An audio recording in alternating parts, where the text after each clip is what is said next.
After 3 months of being total and complete losers, which we have to apologize for, we are finally back at it with the finale of our Jack and Daxter review, at least for now. Yeah. If you've listened to our previous podcasts, we want to apologize for taking such a long break. Just between work stuff and holiday stuff and school stuff, it's been kind of hectic. But we decided to just get back to it because it's something we enjoy and we hope that you guys enjoy. And we've just been dropping the ball. So yes, we have not dropped off the face of the earth. We are alive and well. We're alive, and we're back at it. If you're new, then I hope you enjoy, and you can expect at least one podcast a week, assuming that we don't just stop again for no reason.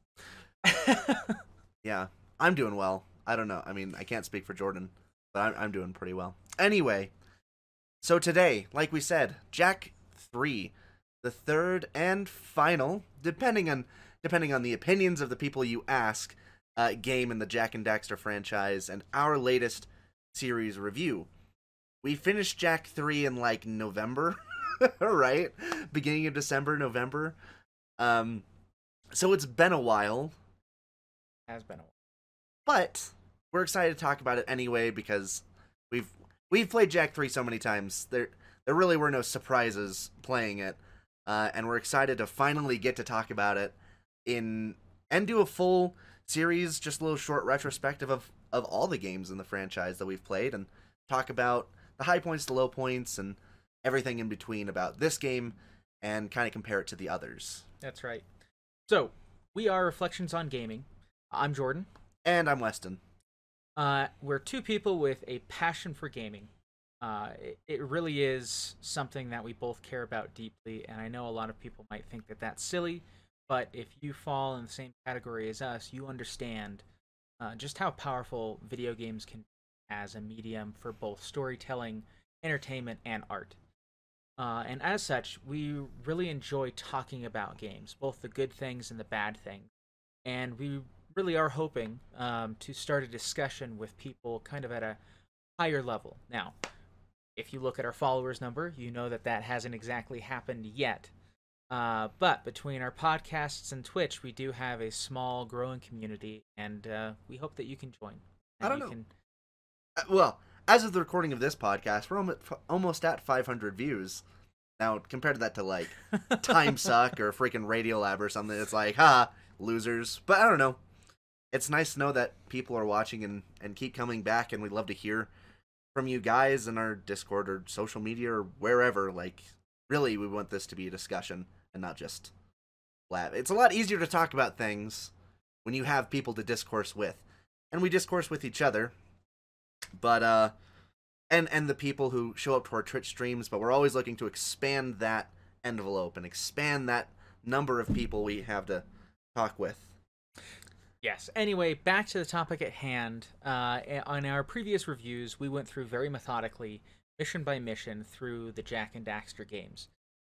This took an extremely long amount of time, and we realized that is part of the reason we kind of got tired of our previous podcasts. We wanted to try to be a little bit more concise. Just do a little bit more pre-planning before these podcasts. Really delve into what matters about these games. What are the things that if you were going to play this game, what would you care about?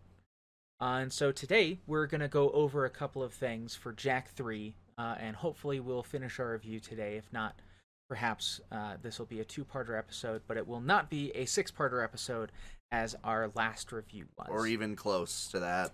Yeah, because that's just too long. And it just, you're talking about too many things when you get that long. So, today we are going to be talking about Jack 3. And we're going to discuss it from kind of two different perspectives. First, just as a game in general, if you were to play this without having any prior knowledge, how would you enjoy this game? And then we're going to compare it and contrast it with the previous entries and say, how does this stand up? And where would we put it in a lineup of these Jack and Daxter games? Is it our favorite? Is it our least favorite? Is it middle? I mean, those are the only 3 options because there's only 3 games so far. But those are the options that we are going to have. So, without further ado, let's get into it. Okay, so we'll be breaking the game down into different sections that we're going to address. We want it to be more concise, but we also want it to still have structure and not just kind of go off and talk about the game randomly of like, oh, I like this, oh, I didn't like this. So we're gonna break it down a little bit. So within these sections, we're gonna be talking about gameplay, story, structure, and anything else that we personally feel is worth mentioning, like the music, the graphics, or the voice acting, the writing. We'll address kind of those broad topics without talking about every single individual little aspect of it. So first, the general story of Jak 3. What do you think? What I mean, give me a basic overview of it, because my memory's absolute trash. Like, it's really bad. And then we'll talk about it a little more in depth. So Jak 3 is interesting. First, of course, we'll just discuss it standalone. The story is very interesting and very engaging. It starts off with a call to action. The main hero know right away that he is the savior of the last game and of the city, but has been betrayed, and he has been banished from the city and left literally to die in the desert, in this wasteland. But he is saved, and that's how the game begins. Then you learn that you kind of have to deal with several different components. This game, rather than necessarily having a solid storyline, has more factions that push the story along, and Jak and Daxter kind of along for the ride. They do push the story forward themselves, but they are rarely the ones making decisions. So you start out in Spargus City. You were saved, but because you were saved, you have to go through several trials to prove your worth. Because in the Wasteland, everyone has to be a producer if they want to eat and sleep and be protected. So the first thing you do is you go through a combat course and you kill other people that are trying to stay alive in Spargus City. And that's how you get to stay there. After this, you do missions for them. You learn about the Wasteland and all these different things. You learn about some monks that are very in tune with the world and with light and dark eco and whatnot. And you learn that there are things happening in space. There's this big black star that's getting closer and closer. And of course, by black, I mean purple. Purple, yeah. Because you can't see black in space. But in the Jak and Daxter series, dark eco is this, nasty stuff. It's always portrayed as black/purple. Anyway, I digress. You learn all these things. You finally get back to the city that you initially saved and learn that there's this war going on between the people you care about, the regular citizens, the Crimson Guard, the bad Crimson Guard, I should say, which are all mechanized at this point, and of course the Metalheads, which are always bad guys. You're dealing with all that stuff, and then as this Dark Star gets closer and closer, you find out that this race that literally wiped out the precursor people, which we won't go into the whole history of them. If you want to know about them, I suggest either playing the games or listening to our previous podcasts. But the precursors were wiped out by these Dark Seekers, and they are coming with this terraforming machine to destroy this entire planet. And so now you have to deal with A, protecting yourself in Spargus, B, dealing with this war-torn city and keeping people safe while also keeping your own skin, intact. And fighting aliens. Fighting literal aliens. And there's a lot going on. But mission to mission, everything is very digestible, which I think is good. Yeah, it's introduced quite slowly. They don't throw everything at you all at once. Like, oh, Jak meets these 5 people, and now he learns about the precursors, and he's Light Jak. It's like, no, first he meets new people, then he gets a new location, then he meets old friends, and then he, starts kind of... The thing that I really like about Jak 3 is that the whole series kind of follows this very, it follows a progression like any good story should. It's kind of like a 3-act play. And the third act is redemption. It's the most tense part. It's the part where literally the world is going to be destroyed if you don't fix it. but it's also the moment where Jack is becoming more like how he used to be while retaining the lessons that he learned in Jack 2, which was his low point of Dark Jack, I want to kill Baron Praxis, and that's basically his motivation for the majority of the game. Right, but let's try to keep this distinct on its own without thinking about previous games. The story, I think, is really good, very solid, very engaging. Later, we'll talk about it in comparison to previous games. And even then, I don't think the story is bad, but there are some things they chose to do that I think were a bad idea. But we'll talk about that later. Sure. What I was really getting to is that it is interesting. Well, I guess to go off kind of the key points that we have here, there are two kind of characters that I think are really interesting. There's Vigor, who's a Count Vigor, who shows up and is kind of the one who gets Jack thrown out of the city. He accuses Jack of, basically causing all this destruction because he killed the Metalhead leader. He was instrumental in the death of Baron Praxis in a way, and essentially, because of his actions, it's argued that he threw the city into chaos. He threw Haven City into chaos, and it's because of him that all these factions are breaking out, the Metalheads are starting to break into the city, and everything has just kind of gone to crap. But he's kind of like out of nowhere, he's just introduced, and you really don't see him very many times throughout the entire game. He's like the antagonist of this game shifts kind of throughout the game, which I think is a negative just as a self-contained story. Is you're like, okay, Vigor is the antagonist, but then you only see him like 4 times, and then you find out at the very end, well, not at the very end, it's kind of hinted throughout the game, but you don't really ever have a confrontation with Errol, who's the true antagonist. Well, he's not even the true antagonist. You do have several encounters with him where you keep beating him up.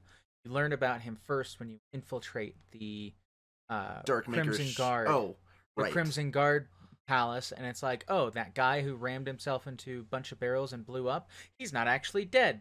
He's now a disgusting cyborg and is really pissed off at you. But then he keeps losing to you, and he's like, well, then screw you. I'm going to make sure that their Dark Makers make it here so that I can kill you. And so the villain shifts throughout the game from one person to another person to finally kind of a faceless entity. And in general, that's not good. You want a solid villain, but this game isn't really about the villains. It's about the heroes. And I don't think you need a great villain to make your hero look impressive.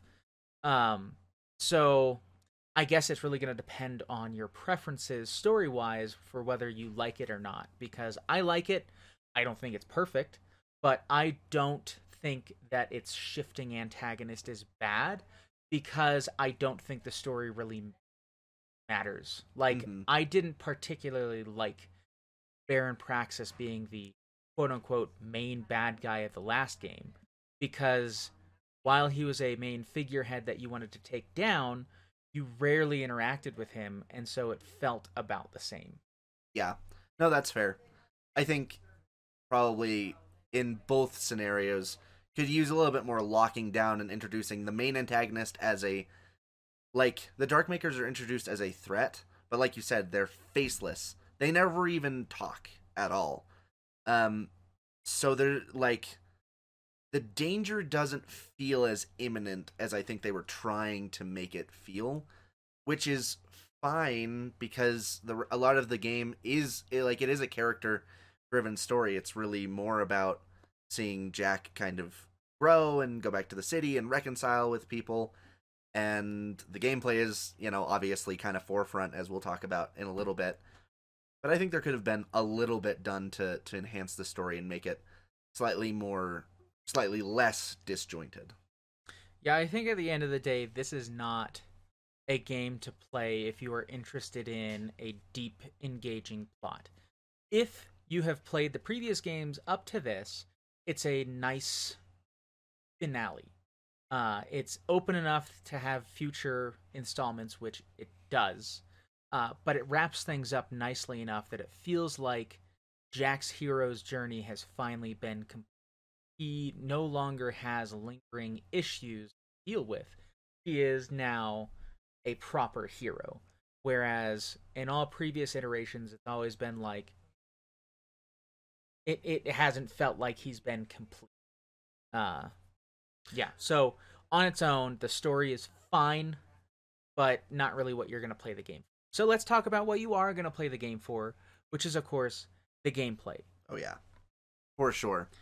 So, Jak 3, coming straight off the heels of Jak 2, follows very similar gameplay that you're used to if you've played the other games. It is a platforming, third-person shooter with the introduction... It's not a third-person shooter. You shoot, it's third-person. It is not a third-person shooter. I don't care. Third-person shooter is specifically over the shoulder. Fine. You platform, and it's third-person with shooting segments. So, but they added a new, in my opinion, fantastic new addition to Jak 3, and that is vehicles. Not Zoomers, like you've flown in the past, but straight-up cars, trucks, tanks, full of guns, driving through the desert, racing people, shooting crap, getting boosts. Killing people. Killing so many people, killing ginormous metalheads the size of like Tyrannosaurus Rexes. It is phenomenal, and not without its problems. But overall, I'll just say, main thesis, Wasteland vehicles, super duper fun. The fact that you get a selection that you slowly unlock is awesome. As you unlock cars, you can just take them out, whichever ones you want. You got one that jumps like 20 feet in the air. You've got one that has super high defense and just has an auto turret. You've got the Sand Shark that's relatively fast, has relatively good traction, and 2 front-mounted guns. You've got the Dune Buggy that has no guns, can barely jump, and is pretty slow, which is obviously the one you start with. But all in all, I think the Wasteland vehicle system was a phenomenal gameplay addition to Jak 3. And obviously Naughty Dog's thought the same thing since they made Jak X Combat Racing. But what do you think? I think Jak 3 is interesting because the way I see it, it is split between 3 distinct gameplay styles. There is the platform action style. The platforming and the action combat stuff are both very straightforward, pretty simple, and often intermingle with each other. Either you will be doing both at the same time, or you will be platforming to a section and then fighting, and then platforming and then fighting. But the really intriguing one, I'm sorry, that was the first section. The second section is this new vehicle system, which crops up all the time with races, with combat challenges, with race to the finish stuff, which I think was fairly well implemented. And the final is, I would say, miscellaneous, essentially mini games. There are dozens of kind of one-off game mechanics that you will participate in this game to varying degrees of success. None of them are terrible, but some of them are a lot of fun. Some of them are passable. And these are things that include literal mini games where you're doing a turret section or you're pressing buttons with the proper timing, to special segments where you will be flying with a special vehicle, or you'll be Daxter on the back of a missile. Oh yeah, I forgot about that. All these different sections, they're very very tied to the story, and often a lot of fun, but you will never engage in these activities more than once.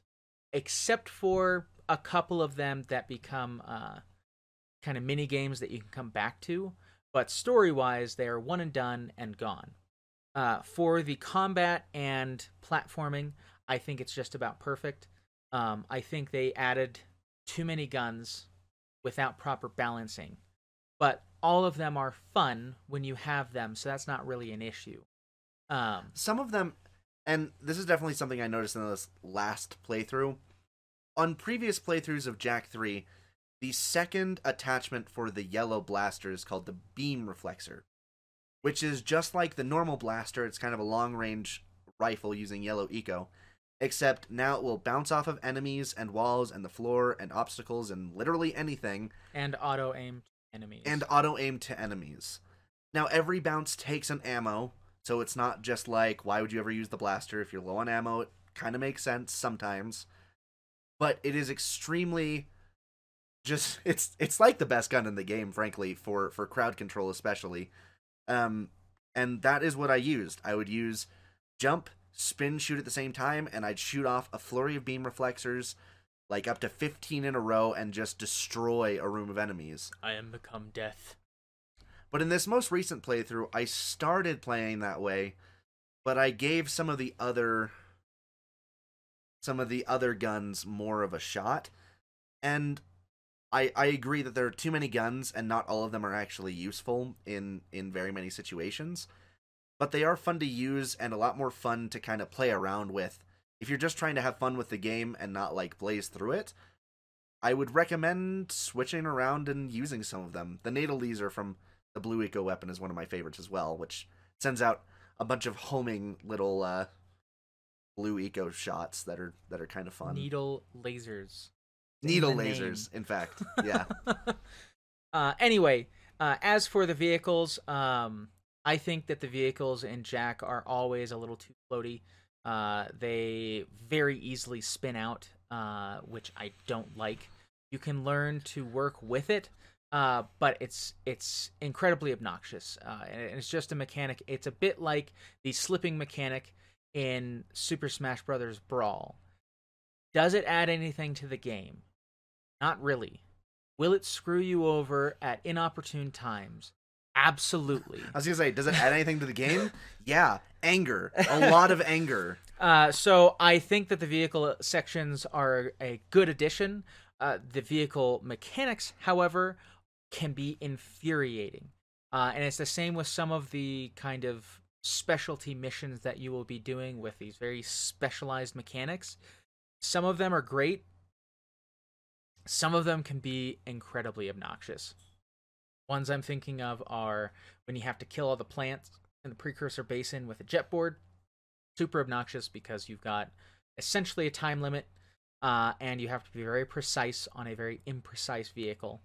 And the one where you have to go through the rings, and it's because you don't know where the next ring is going to pop up. This is actually a recurring issue in the series.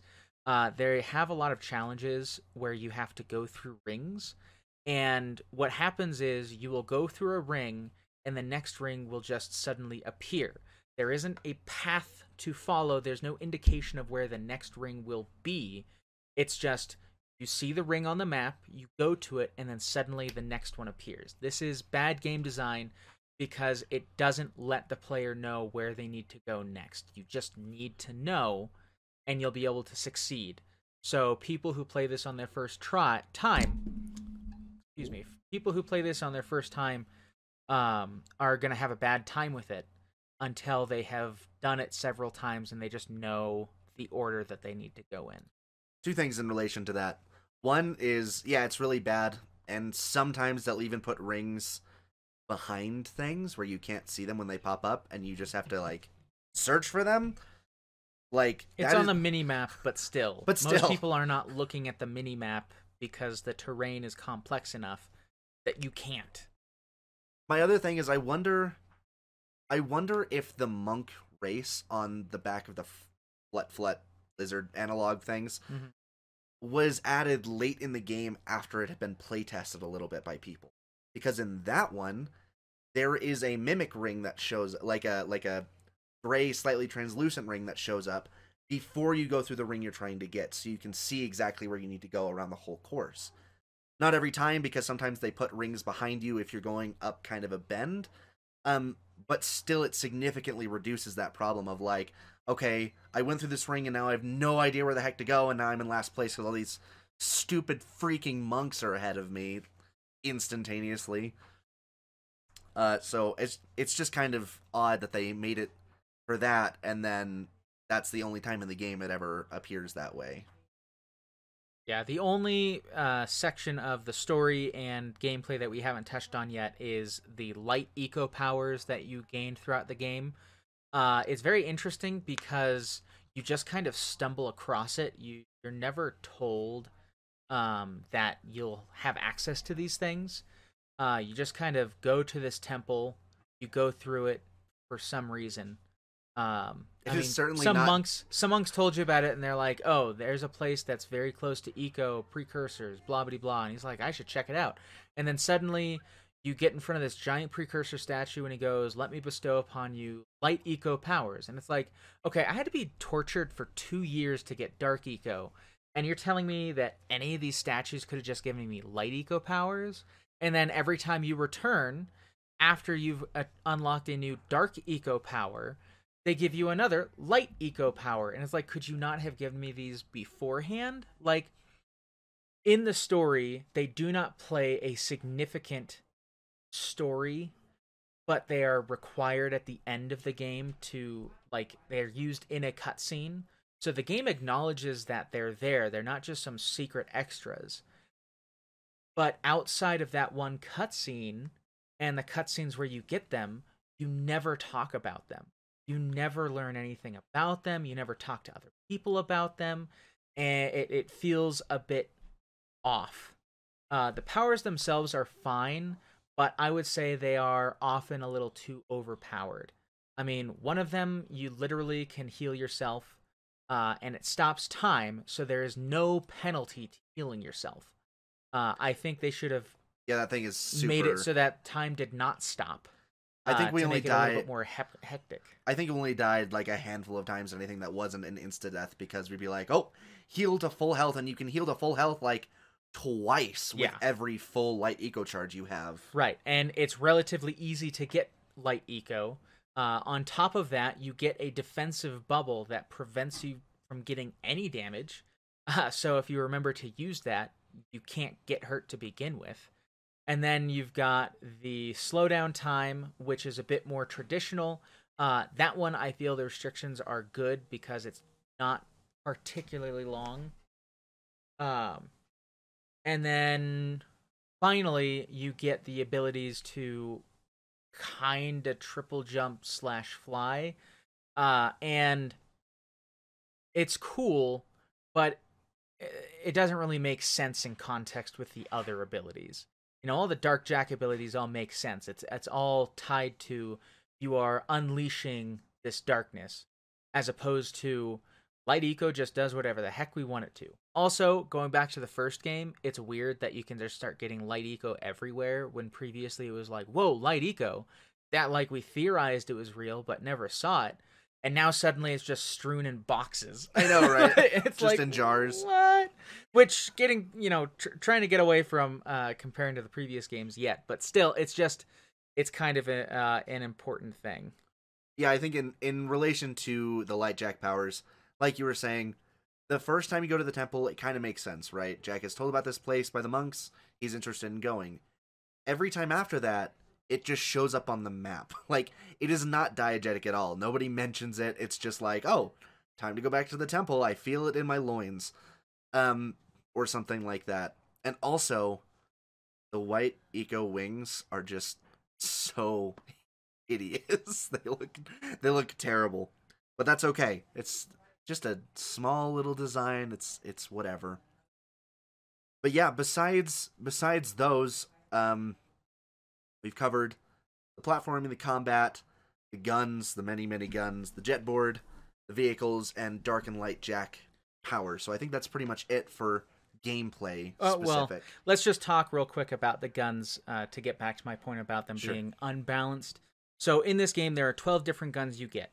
There are 3 different versions of the 4 eco-powered guns. For the red, which is power, you get the scatter gun, which is a basic shotgun. The wave concussor, which is a shockwave weapon. You aim it at the ground and it fires a ring around you. And the plasmite RPG, which is a really cool name for a grenade launcher. And it does what you would expect a grenade launcher to do. The yellow eco, you've got the regular blaster, and the beam reflexor, which we've previously talked about, and the gyro burster, which rather than firing bullets, you fire a disc into the air, and it starts raining bullets down from above.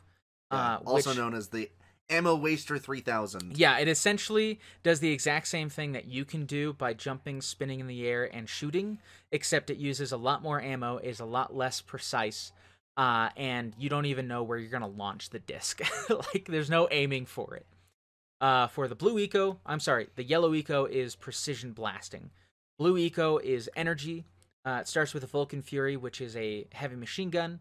Goes to the arc wielder, which is a legit looking freaking. It looks really cool, and it just blasts out this giant Tesla coil.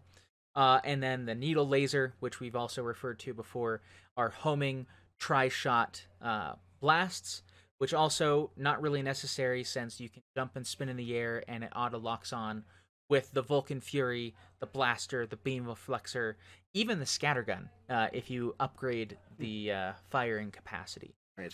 And then finally, for Dark Eco, you have the Peacemaker, which is a really cool sounding gun for how lame it actually works and looks. And how little ammo you ever get for it. Yeah, I think you only get 10 ammo at most, maybe 15.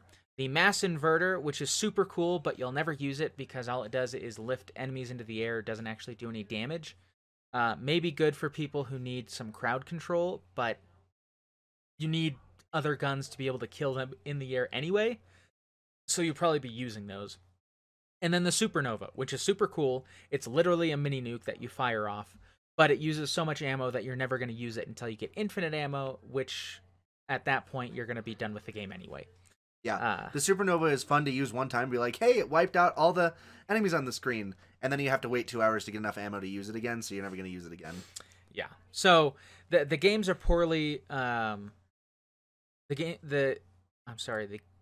guns. Oh man, I keep saying games for some reason.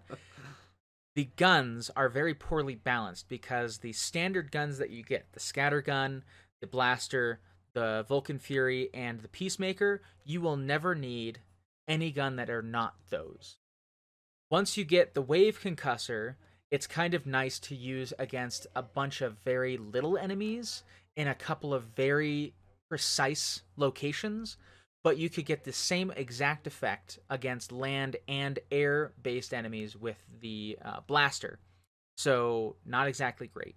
Plasmide RPG is cool, but it's hard to wield, and it eats up ammo very quickly. It uses 5 ammo per shot, and I think you can only upgrade to 100 ammo. So that's 20 shots and you're done. And it can only be used on a single enemy. It's not going to be taking out waves and waves of enemies, so it's just not great. The blaster is great. The beam reflexor is just empirically better. It eats up ammo a little bit quicker, but it kills things so good. Way quicker as well, so you're not going to need that much ammo. Even if you miss with the beam reflexor, it will go back and hit them. Yeah, it will auto lock on its reflection, which is fantastic. With the gyro burster, we've already explained why that one sucks. The Vulcan Fury, the arc wielder, doesn't do anything different than the actual Vulcan Fury, except it kind of shifts to get to an enemy. It eats up ammo a lot faster, and it has a way shorter range. Yeah, so not great. The needle laser is cool, but, I mean, all it does is home in, and we've already discussed that there's several methods of homing that you have inherently. You don't need something that does it automatically.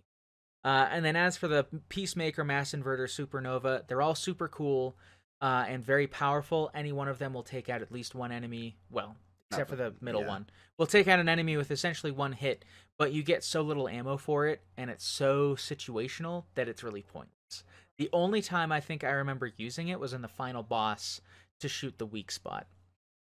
It feels to me like Naughty Dog looked at the guns from the second game and was like, okay, we like this system. How do we expand on it? And they had a couple of ideas. They're like, ooh, yeah, let's do that. And at a certain point, it's like, let's do 3 different variations on all of them. And some of them are just like, we're just going to have fun with this and experiment, especially with the Peacemaker, when all 3 are so completely different from each other. No, what the real problem is that they give you all these tools, but they never give you a situation where they're useful. They made it so that the base guns are extremely useful because they're from the previous game. They've already been play tested and designed, and they're perfect, right? They are exactly what you need for everything you're going to do. And when they added these frou-frou guns, they did not include scenarios where you would need them. So they're super cool. They're a lot of fun. You're probably not going to use them very much, though. But this is a discussion And while this is our opinion, if you guys are like, you don't know what you're talking about, there's so many cool things you can do with these guns, let us know. But yeah, in our opinion, those extra guns, as cool as they are, they're useless. They're pointless. It's actually really interesting now that you mention it, because I can think of a lot of ways that they could have added puzzles that would have needed some of these guns to make it a little more interesting, like shooting the gyro burster through a slot that only it can fit through, using the arc wielder to charge up something like that needs electricity. I think there are a lot using the mass inverter to move something to the ceiling to hit a switch or whatever. I think there's a lot of things that maybe they could have made this a little more puzzle heavy, which none of them have been, to be fair. But that doesn't mean they can't be, and a lot of these lend themselves to that. Yeah, the thing is that as a game designer, you always have to be aware that if you don't give the player a reason to do or use something, they won't.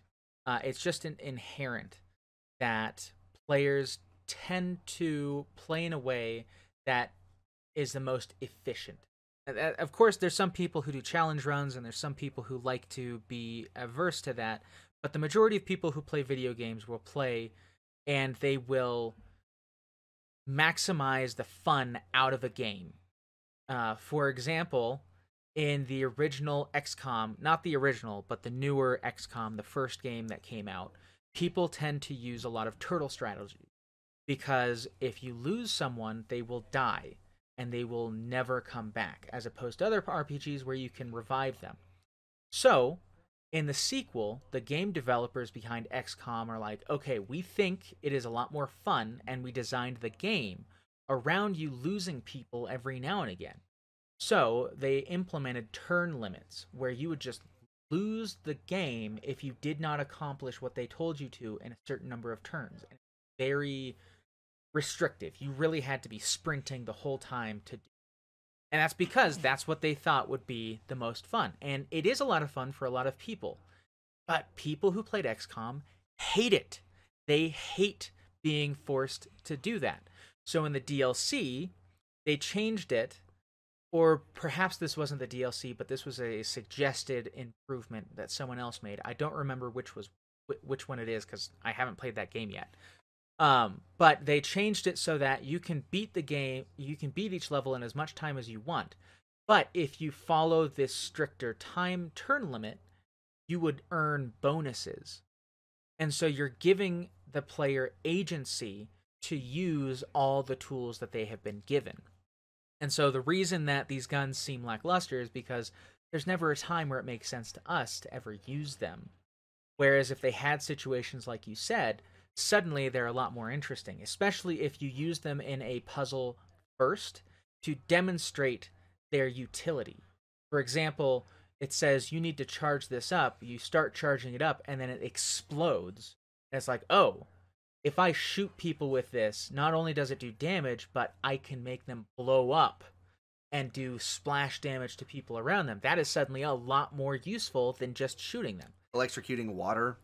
Also, right, there's a lot of water in the game. Yes, there's a lot of... and anyway, I don't want to get too deep into game design stuff, but at the end of the day, the gameplay of the game really does shine. It's fantastic, it's lots of fun, it's very unique and diverse, but it has its ups and downs. And unfortunately, a lot of the things that they added to this game from the previous game are not as polished as the core concepts of the game.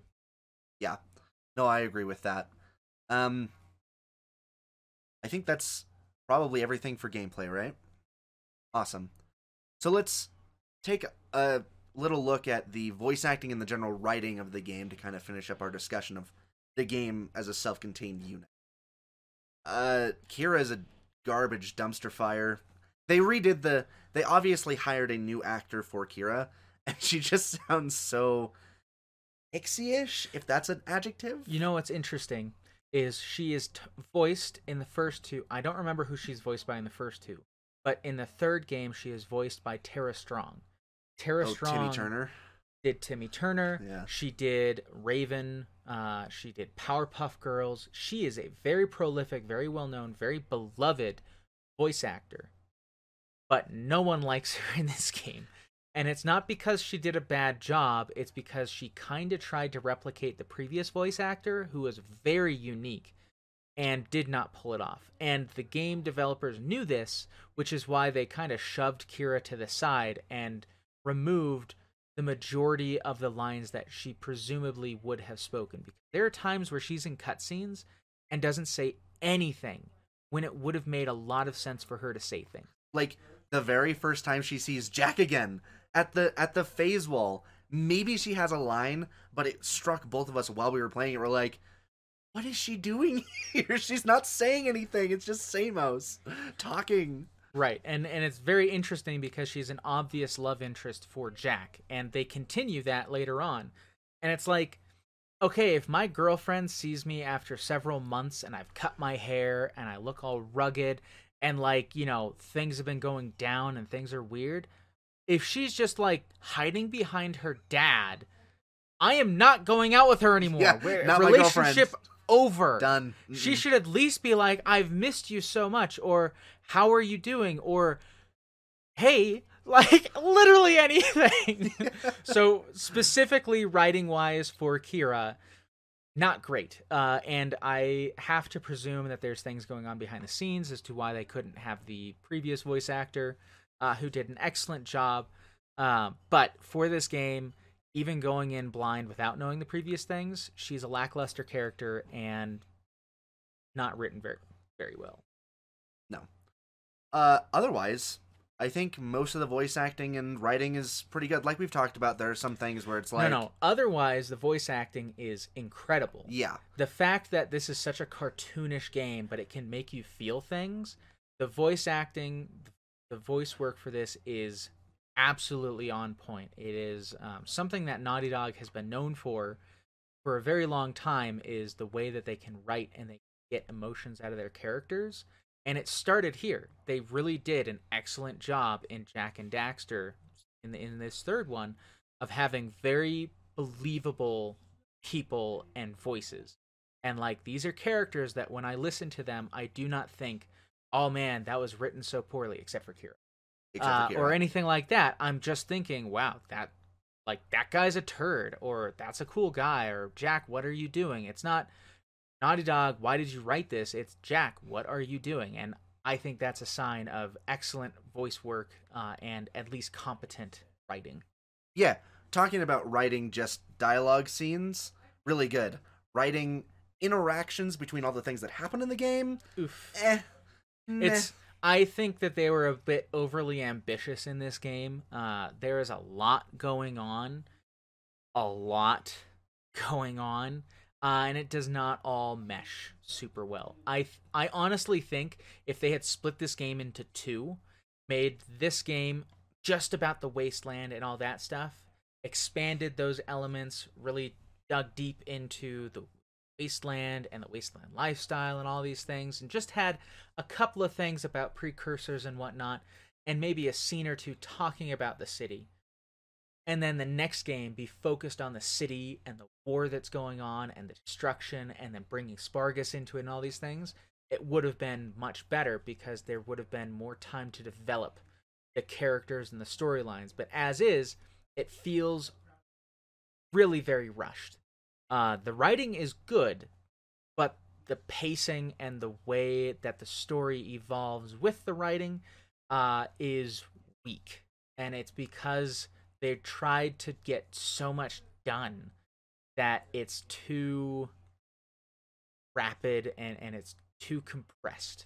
They should have let people alleviate the tension a little bit every now and again. Yeah, I think to kind of show what you're talking about, the storylines in the game are, we have to beat Errol, who we thought was dead.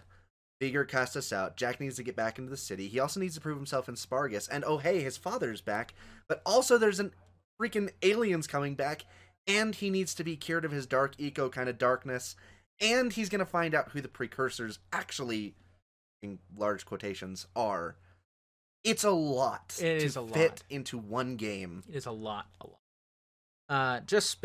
Before we move on to comparing this game to previous games and how we feel it kind of dealt with things and how it works in the storyline, let's just talk about a couple of key points in the story, for good or bad. I think one key point is you find out whose Jack parentage is. His dad is actually Deimos, the leader of Spargus City. You probably did not see this coming, because, well, no, I take that. No. You probably won't see this coming. He talks about his son and how he's been lost and whatnot, but you don't realize that Deimos is the true ruler of Haven City, and that's why he was cast out. And you don't realize that the son he's talking about was taken from him and is a young boy in Haven City, who is the young boy that Jack was in the previous game. I think it's a good addition to the lore. I think it's nice that you kind of get to flesh out Jack through other characters and get an idea of why he is who he is. Because you see his dad, and his dad, is the ruler of this city, and jacked, and knows and doesn't take, crap from anyone. And it's like, oh, okay, that actually kind of explains a little bit of why Jack is who he is.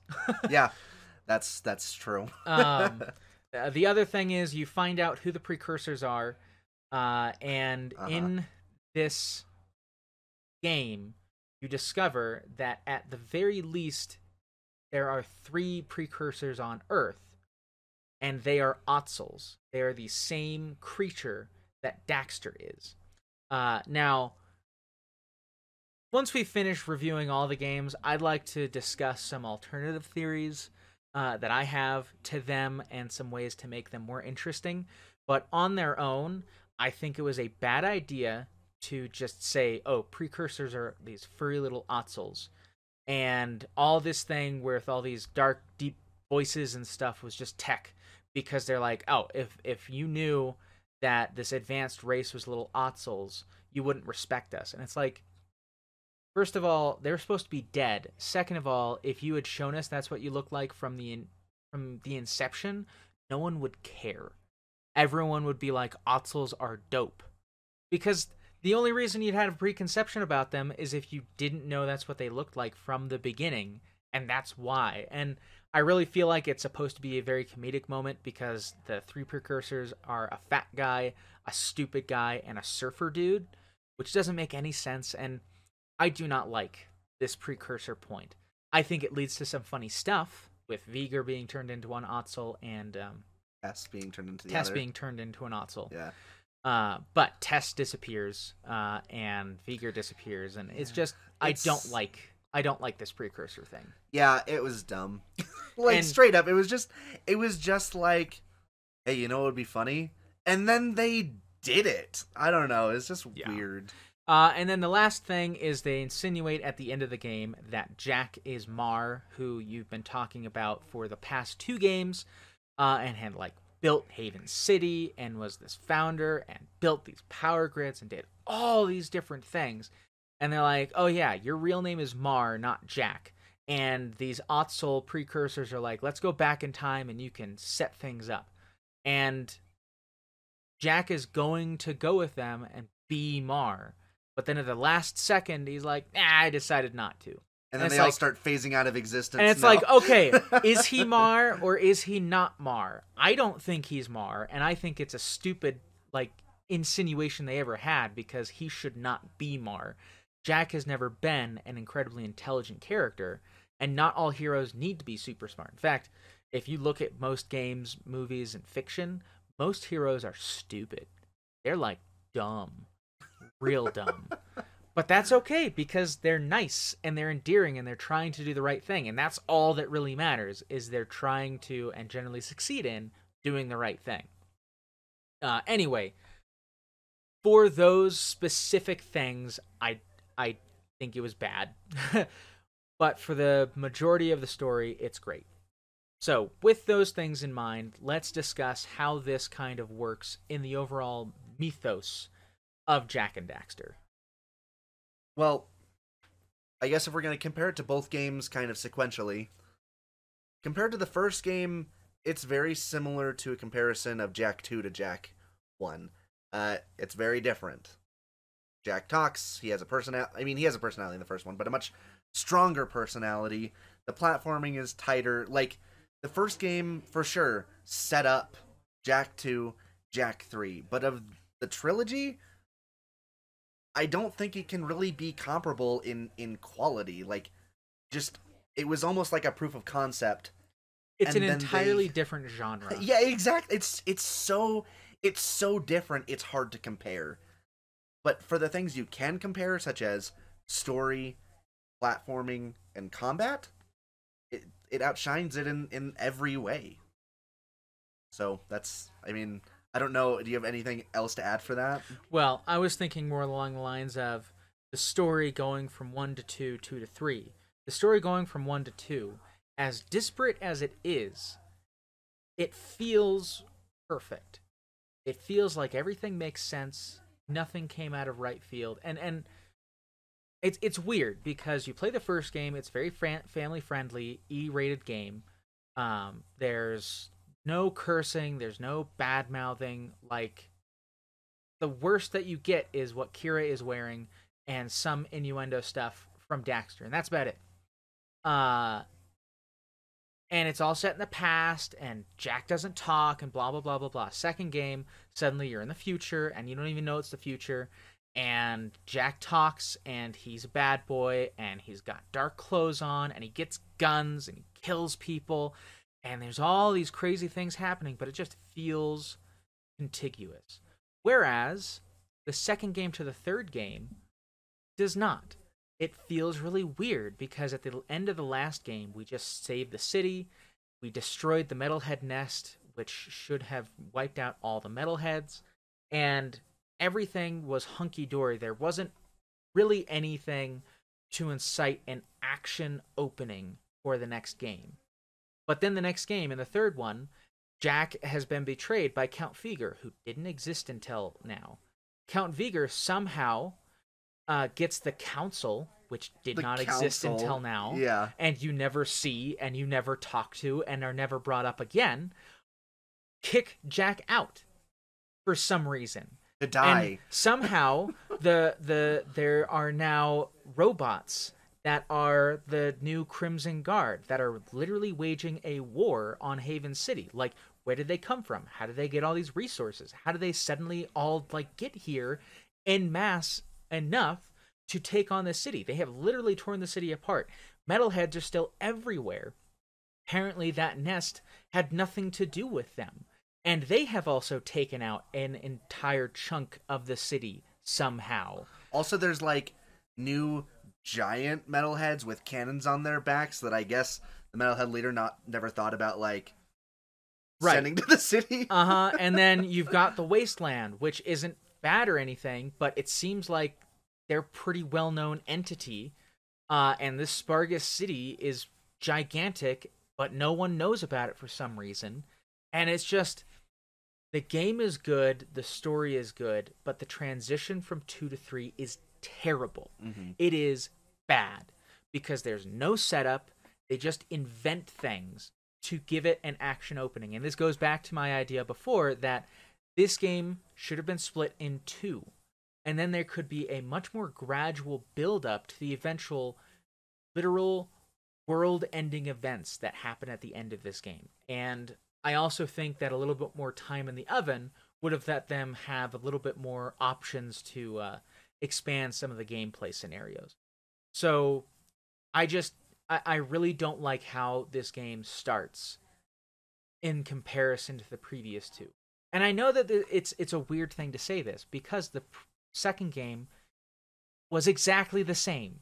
Okay, you get introduced to metalheads and Haven City and the Baron and this futuristic place. The gameplay is all different and all of these different things, but it just feels like it works because at the end of the first game, you see this thing that says, "Hey, there's something that's going to come after this," and then they say it was this machine, and they activate the machine, and suddenly everything changes, and it just feels right.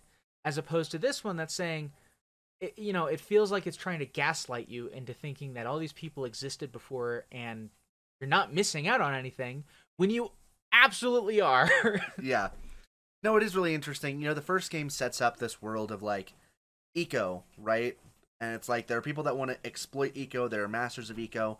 And honestly, the second game being flung into the future is like, now you're seeing the end product of using all this eco. Blue eco is electricity. Yellow eco is power. Red eco... Blue eco is power. Blue eco is power. You just have, like, these things that kind of make sense. And then you go to the third game, and it's true. Like, everything in Jak 2 was a natural progression of what was introduced in Jak 1. Jak 3, not so much. It's a lot of things that don't make sense when you go from Jak 2 to Jak 3. So yeah, I'd agree with you on that. Yeah, so with that in mind, I'd say that Jak 3, for me, it's a good game. I don't think it's a bad entry in the series, but it's probably my least favorite in the series, which is weird because, I mean, the first one and the second one, you know, both have their flaws, but just holistically, the third one puts me off a little. Yeah, I think I'd agree with that. I think Jak 2 is probably my favorite one, which could be a little bit of nostalgia, because it was funny. I watched a YouTube video just on Sunday from a YouTuber named Rabid Luigi, who does, you know, those top 5 lists and whatever. He is old YouTube. Yes, he does what YouTube was originally all about, which is top 10s, top 5s. But he does a good job. He does a good job. Did you watch this one that I'm talking about? No, I don't think I'm subscribed to him. But well, in any case, I've seen a lot of his stuff. It's fun. It was top 5 games that were surprisingly difficult, and Jak 2 came in at like number 3, because he talked about how far apart checkpoints are, the crazy difficulty of like the turret sections, and I think in some ways, well, in a lot of ways, Jak 3 remedied a lot of those problems. There's a lot more checkpoints. The one turret minigame you have to do is not nearly as just soul-crushing. Oh, my gosh. But at the same time, it doesn't have the charm to me that Jak 2 did. It doesn't have the novelty that Jak 2 did, and it didn't introduce new things in a way as well as Jak 2 did. Jak 2 introduced guns, and it was like, this is awesome. Jak 3 introduced more guns, and as we covered, it was like, this is meh. The Jak 2 introduced the jet board, and it's like, this is awesome. Jak 3 made the jet board so that you can do a little of a boost jump and attack things. And it was like, literally, I'm never going to use that. Why? I have guns.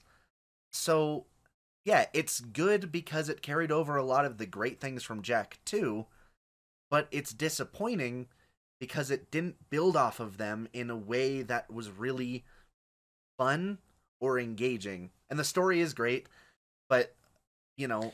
The problem with Jak 3 is that it built off of the mechanics of the second game, but not the gameplay. Mm-hmm.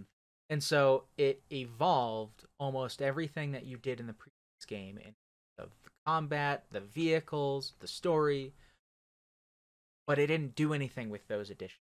So yeah, you've got new guns, but why would I use them? Yeah, you've got a souped-up jetboard, but why would I use it? I've got vehicles, and generally when I'm using the jetboard, I'm not around enemies. Yeah. Because I've got guns for that. Exactly.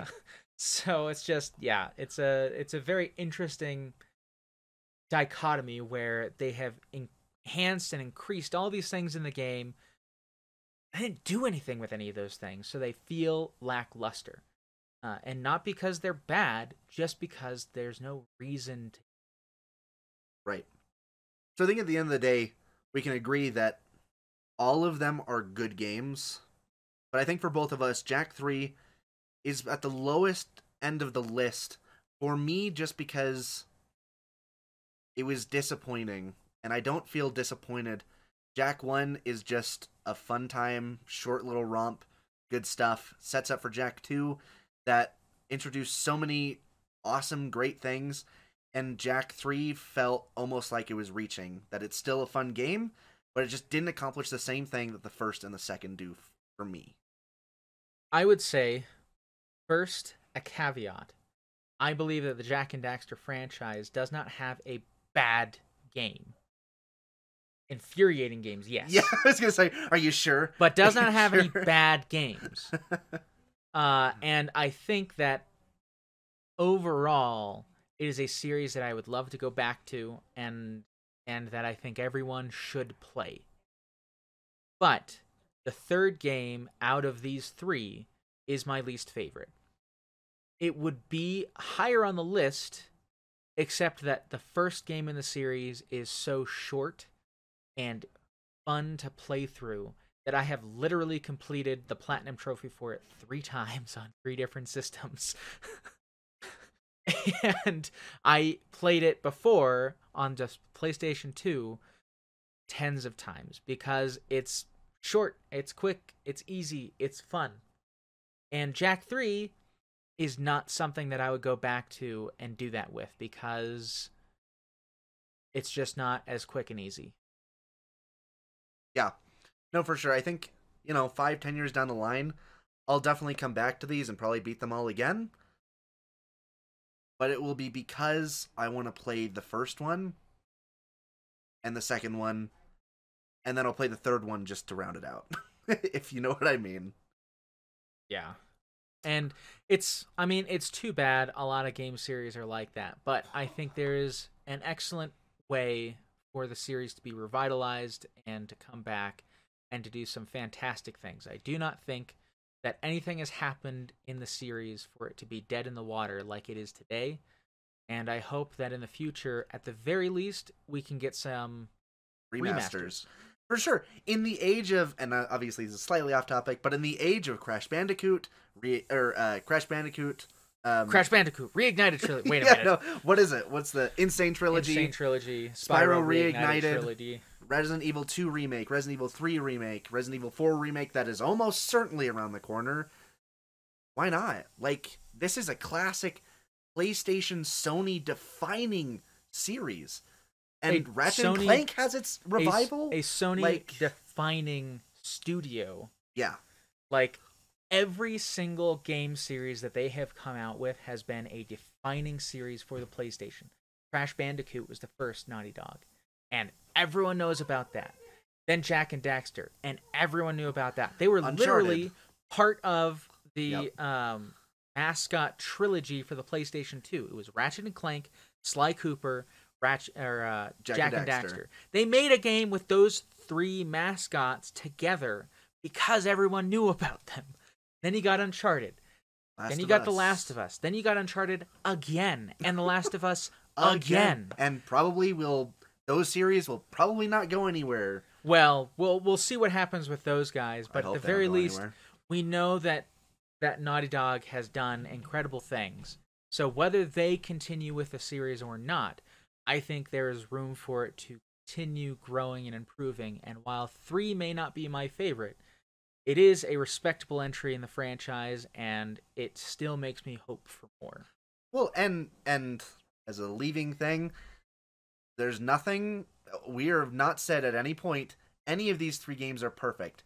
Definitely not. None of them are at all. And I would love to see them, just like Crash Bandicoot, Spyro, Resident Evil, remade and improved. Because there is so much, especially this third game, there's so much you could do to just improve it and make it and revitalize it as a classic on par with the other 2. Right. So that about takes up our hour, which, hooray, we managed to go through the entire game. Incredible. Hit on the things that I think are really important and the things that we really wanted to talk about in under 6 hours. And this will be, we're not planning on stopping our game reviews, certainly not, especially with our now 3-day-a-week streaming schedule. We'll be able to do more of these than ever if you guys want them. But this will be more of the format from now on so that we can talk about things that aren't just reviews of games we've played. Yeah, so, hope you guys enjoyed. If you have any comments, concerns, questions, anything that you want to say, visit us on Discord. Send an email to reflectionsongaming@gmail.com. Comment on our Twitter. Comment on our Instagram. Talk to us, please. Do it. Please. And check us out every Wednesday, Friday, and Saturday at 7 p.m. on Twitch. Name is Reflections on Gaming. It's not too hard to find. You can link to our Discord from there or from our social medias. So we hope to see you there. Thank you for listening, and we hope to get to hear from us next week as well.